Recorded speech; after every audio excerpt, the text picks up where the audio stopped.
প্রতিদিন সকালে আমরা ঘুম থেকে উঠে নিজেকে প্রস্তুত করি। কেউ অফিসে ছুটি, কেউ স্কুলে, কেউ বা বাজারে। কিন্তু কখনো কি ভেবেছি আমাদের এই প্রস্তুতি, এই রুটিন, এই জীবনযাত্রা কাদের জন্য সম্ভব হয়ে উঠেছে? আমরা যারা শহরে থাকি, বিশেষ করে ঢাকার মতো ব্যস্ত, প্রাণবন্ত ও গোলযোগপূর্ণ শহরে, তারা জানে এখানে সময়ের সাথে পাল্লা দিয়ে চলা ছাড়া কোনো উপায় নেই। কিন্তু সেই পাল্লা দেওয়া জীবনের পেছনে কাজ করে এমন এক বিশাল জনশক্তি, যাদের আমরা সচরাচর দেখি ঠিকই, কিন্তু চিন্তা করি না এরা না থাকলে ঠিক কি হতো। একটা সকাল কল্পনা করি যেখানে বাস ড্রাইভার কাজে যায়নি, বাস রাস্তায় নেই।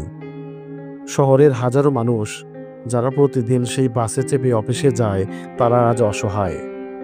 কেউ দাঁড়িয়ে আছে স্টপেজে, কেউ রিকশার জন্য হাঁ করে তাকিয়ে, কেউ আবার পায়ে হেঁটে রওনা দিয়েছে কিলোমিটারের পর কিলোমিটার পথ। এরপর ভাবুন, সেই রিকশাওয়ালাটাও আজ আসেনি, কারণ তার সন্তান অসুস্থ অথবা সে আজ ধর্মঘটে। হাজারো মানুষ যারা অলিগলিতে রিকশায় করে গন্তব্যে পৌঁছায়, তারা আজ গন্তব্যে পৌঁছাতেই পারছে না। ধীরে ধীরে শহরের গতি কমে আসে, মানুষ আটকে পড়ে। এরপর ধরুন, আপনার বাসার কাজের বুয়া আজ আসেনি, সকালবেলা রান্না হয়নি, বাসন ধোয়া হয়নি, কাপড় ভেজা অবস্থায় পড়ে আছে। আপনি নিজেই হন্য হয়ে সব সামলাতে চেষ্টা করছেন। অফিসে যেতে দেরি, মুড অফ, মাথা গরম। অফিসে পৌঁছেও শান্তি নেই, ক্লিনার আসেনি, টয়লেট অপরিষ্কার, চায়ের কাপ ধুয়ে রাখা হয়নি, চায়ের লোকটাও আসে নাই। ফাইল আনা, কাগজপত্র টেবিলে দেওয়া, এগুলো যে পিয়নের কাজ ছিল, আজ তা সব কিছু আপনাকেই করতে হচ্ছে। ঠিক এই মুহূর্তে আপনি উপলব্ধি করেন, আপনি আপনার নিজের কাজে ব্যস্ত ছিলেন ঠিকই, কিন্তু এই শহরকে চলমান রাখতে যারা নীরবে কাজ করে যাচ্ছেন, তাদের অভাব কতটা ভয়াবহভাবে ধরা পড়ে একদিনেই। ঢাকার আসল চালিকা শক্তি এই শহর চালায় সেই মানুষটা যে রোদে পুড়ে রিক্সা চালায়, যে মানুষটা বাস চালিয়ে হাজারো মানুষকে অফিস, স্কুল, বাজারে পৌঁছে দেয়, যে নারী প্রতিদিন সকালে এসে অন্যের ঘরের কাজ করে, তারপর নিজের ঘরের আগুনের চুলা জ্বালায়, যে নির্মাণ শ্রমিক 12 তলার ছাদে উঠে কংক্রিট ঢালে, যে ডাস্টবিন পরিষ্কার করে আমাদের বাসা বাসযোগ্য করে তোলে, যিনি পথের পাশে দাঁড়িয়ে পানি বিক্রি করেন, পপকর্ন বিক্রি করেন, মোবাইলে রিচার্জ দেন, তারা কেউ স্যুটটাই পরে না, তারা এসি রুমে বসে কাজও করে না। তাদের কাজের সময় নির্দিষ্ট নয়, বরং যতক্ষণ না কাজ শেষ হয় ততক্ষণ বিশ্রাম নেই। তবে তাদের সম্মান তা কোথায়?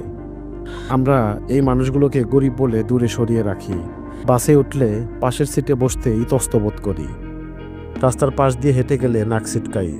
কিন্তু আমাদের প্রতিদিনের জীবনযাত্রার প্রতিটি ধাপে এই মানুষগুলো না থাকলে আমরা এক পাও এগোতে পারি না। তাদের একদিনের অবসর মানেই শহর থমকে যাওয়া। 2018 সালের কোচিং ধর্মঘট মনে আছে আপনাদের? তখন রিক্সাওয়ালারা একদিন রাস্তায় নামেনি, শহর কার্যত অচল হয়ে গিয়েছিল। অফিস টাইমে মানুষ হেঁটে গন্তব্যে পৌঁছেছে। যারা নিয়মিত 1 ঘন্টায় অফিস পৌঁছাতো, তারা 3 ঘন্টা লেগেছে অফিসে পৌঁছাতে। শুধু একটা পেশার মানুষ অনুপস্থিত থাকলেই পুরো শহর থেমে গিয়েছিল। আর যদি সব শ্রমজীবী পেশার মানুষ একসাথে একদিন কাজে না আসে, তখন শুধু অচল নয়, ঢাকা শহর কার্যত মুখ থুবড়ে পড়বে। তবে কেন এই মানুষগুলোর কথা আমরা ভাবি না? তারা আমাদের মতো ভালো পোশাক পরে না, নাকি তারা আমাদের মতো ইংরেজিতে কথা বলতে পারে না, নাকি তাদের কাছে দামি মোবাইল নেই? এজন্য তাদের একটাই জিনিস আছে: পরিশ্রম, ঘাম, শ্রম, আর একটা অদম্য ইচ্ছাশক্তি, বেঁচে থাকার, পরিবারকে রক্ষা করার, সন্তানকে শিক্ষিত করার। এবং এই ইচ্ছাশক্তি আমাদের শহরের ইঞ্জিন।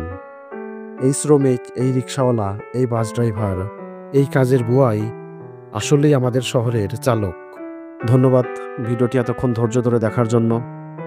ভিডিওটি ভালো লাগলে আমাদের ভিডিওতে অবশ্যই একটা লাইক দিবেন এবং মরাল স্টোরি চ্যানেলটিকে সাবস্ক্রাইব করে পাশে থাকার জন্য অনুরোধ জানাচ্ছি। ধন্যবাদ। আল্লাহ হাফেজ।